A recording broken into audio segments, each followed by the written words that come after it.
Video class में छात्रों आपका स्वागत है। आज सीबीएसई बोर्ड के कक्षा 10 हिंदी आ के पाठ्यक्रम में हम पढ़ने जा रहे हैं अपठित गद्यांश। अपठित गद्यांश आपके प्रश्न पत्र में 10 अंकों का आता है। एक गद्यांश दे दिया जाएगा और उससे संबंधित कुछ प्रश्न पूछे जाएंगे, उसका उत्तर आपको गद्यांश पढ़कर अपने शब्दों में देना होगा। इस वीडियो क्लास में सबसे पहले हम गद्यांश पढ़ने का तरीका बताएंगे और उससे उत्तर खोजने का तरीका बताएंगे। फिर आपको एक अभ्यास देंगे करने के लिए, जिसे आपको करना होगा। तो चलिए आज अपने इस वीडियो क्लास में पढ़ते हैं अपठित गद्यांश।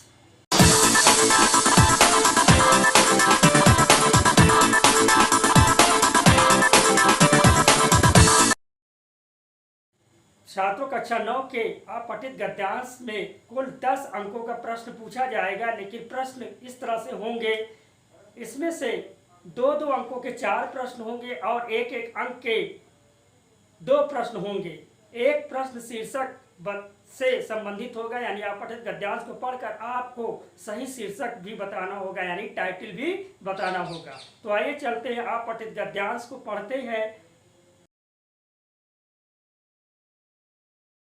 छात्रों, अब हम अपठित गद्यांश शब्द का अर्थ जानेंगे।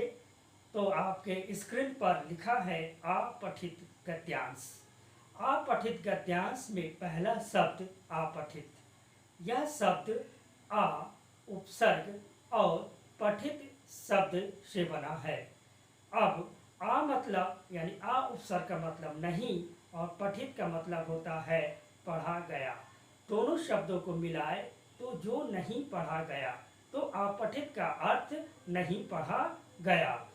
फिर दूसरा शब्द इसमें है गद्यांश। गद्यांश शब्द भी 2 शब्दों से मिलकर बना है, गद्य और अंश। तो गद्य का मतलब होता है अंग्रेजी में प्रोज, आप जानते हैं, लेकिन गद्य जो है वह कहानी, उपन्यास, निबंध, अनुच्छेद लेखन जिस भाषा में लिखी जाती है या जिस तरीके से लिखा जाता है उसे गद्य कहते हैं। तो इस गद्य के अंश यानी भाग जब पूछा जाता है या दिखाया जाता है तो उसे गद्यांश कहते हैं।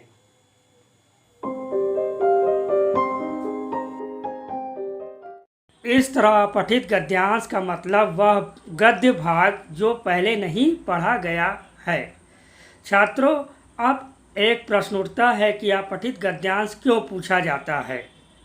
तो आइए इस पर विचार करते हैं। स्क्रीन पर देखिए पहला पॉइंट, यह प्रश्न इसलिए पूछा जाता है कि गद्यांश को समझने की शक्ति, यानी कि आप जो गद्य जो अंश पढ़ रहे हैं उसको आप पढ़कर समझ पा रहे हैं कि नहीं, इसका मूल्यांकन होता है। जैसे कि मान लीजिए कि आप कोई साहित्य पढ़ रहे हैं या कोई अखबार पढ़ रहे हैं, तो उस भाषा के गद्य को समझने की शक्ति आप में विकसित हुई है कि नहीं।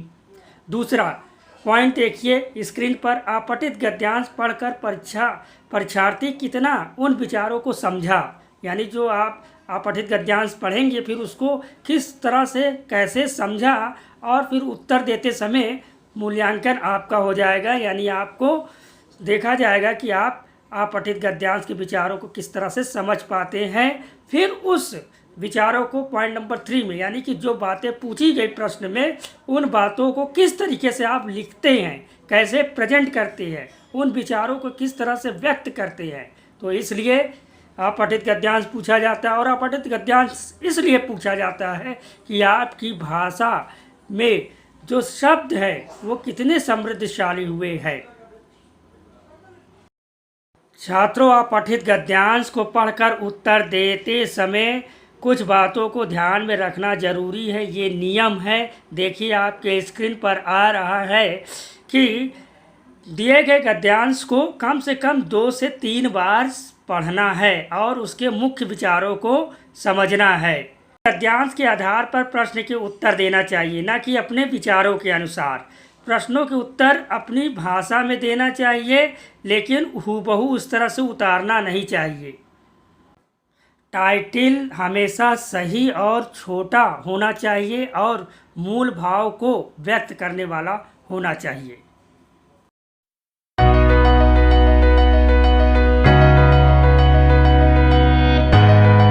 छात्रों, आपके स्क्रीन पर एक अपठित गद्यांश दिखाई दे रहा है।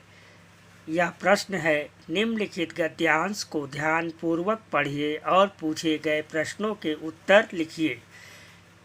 ज्ञान राशि के संचित कोश ही का नाम साहित्य है। सब तरह के भावों को प्रकट करने की योग्यता रखने वाली और निर्दोष होने पर भी यदि कोई भाषा अपना निज का साहित्य नहीं रखती तो वह रूपवती भिखारिणी की तरह कदापि आदरणीय नहीं हो सकती। उसकी शोभा, उसकी श्री संपन्नता, उसकी मान मर्यादा उसके साहित्य ही पर अवलंबित रहती है।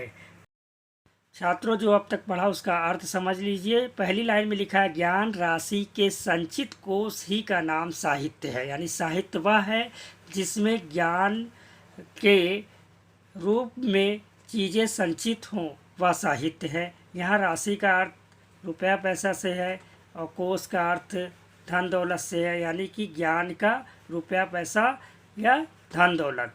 इसी तरह सब तरह के भावों को प्रकट करने की योग्यता रखने वाली, यानी हर तरह की भावों को प्रकट करने वाली, और निर्दोष यानी जो उसमें किसी भी तरह का दोष यानी कोई कमी ना हो। लेकिन ऐसी भाषा है, लेकिन अगर उसका कोई साहित्य नहीं है, निज का मतलब अपना कोई निज माने खुद का कोई साहित्य नहीं है, तो वह रूपवती भिखारिणी की तरह है। यानी कि वो रूपवान तो है भाषा, लेकिन साहित्य न होने के कारण यानी कि वो भिखारिन की तरह है, क्योंकि उसके पास ज्ञान रूपी राशि यानी धन नहीं है, यानी ज्ञान के धन वाला साहित्य नहीं है। फिर कह रहा है कि कदापि आदरणीय नहीं हो सकता, यानी वह भाषा आदर नहीं प्राप्त कर सकता क्योंकि उसका साहित्य नहीं है।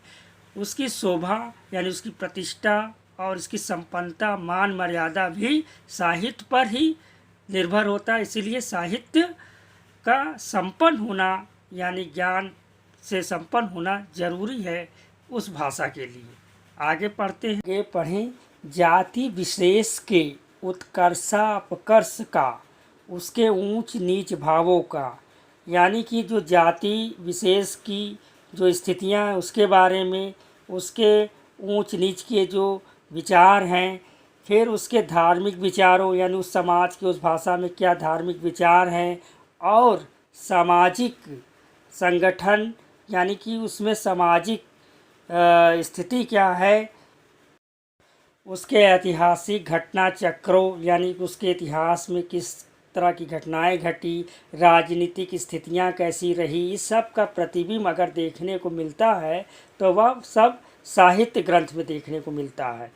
तो इस तरह से आगे कह रहे हैं कि साहित्य में जो शक्ति छिपी है वह तोप, तलवार और बम के गोलों में भी नहीं पाई जाती है। यानी कि साहित्य जो लोगों को जागरूक करता है और ज़्यादा प्रभावशाली होता है, जो कि लोगों के विचारों को बदल सकता है। ऐसा काम तोप, तलवार और बम भी नहीं कर सकता है। तो फिर आगे कह रहे हैं कि साहित्य जो है मुर्दों में भी जान फूंक डालता है, यानी कि जिंदा करने वाली संजीवनी औषधि की तरह है।